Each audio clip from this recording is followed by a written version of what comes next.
Avinash bail cancel అయ్యే విషయంలో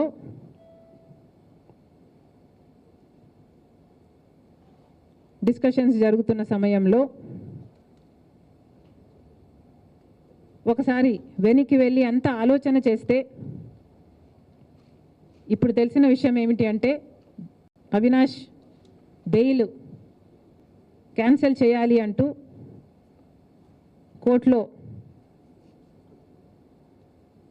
దాఖలైన కేసుకి ఆంధ్రప్రదేశ్ ప్రభుత్వం కూడా ఇప్పుడు అడిషనల్గా వాళ్ళ రిపోర్ట్ ఇవ్వడం జరిగింది. ఆ రిపోర్ట్లో న్యూస్లో వచ్చేంత వరకు నాకు కూడా తెలియదు ఇది. ఆ రిపోర్ట్లో చాలా క్లియర్గా రాసిన అంశం ఏమిటంటే ఇన్వెస్టిగేటింగ్ ఆఫీసర్ని అవినాష్ రెడ్డి వాళ్ళ ఇంటికే పిలిపించుకొని ఇద్దరు పోలీస్ ఆఫీసర్లను అడిషనల్ ఎస్ఐ అడిషనల్ ఎస్పీ అనుకుంటా ఇద్దరు పోలీస్ ఆఫీసర్లను వాడుకొని ఇన్వెస్టిగేటర్ ఆఫీసర్ని తన ఇంటికే పిలిపించుకొని అక్కడ బెదిరించి ఒత్తిడి చేసి తప్పుడు రిపోర్టు మీద ఆ ఇన్వెస్టిగేటివ్ ఆఫీసర్ చేత సంతకం పెట్టించారట. సాక్ష్యాలు ఆధారాలు అన్నీ చూపుతూ ఆ రిపోర్ట్ దాఖలు చేసింది ప్రభుత్వం. ఇంతవరకు కూడా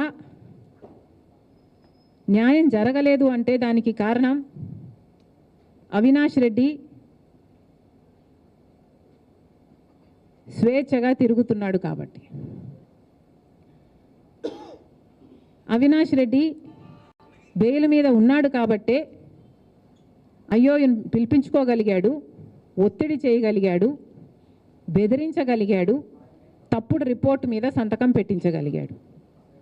ఇవన్నీ సాధ్యమయ్యాయి అంటే ఎలా సాధ్యమయ్యాయి?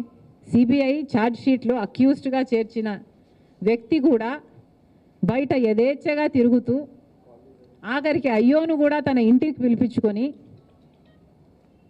బెదిరించి తప్పుడు రిపోర్టు మీద, ఆ రిపోర్ట్ ఏంటిది?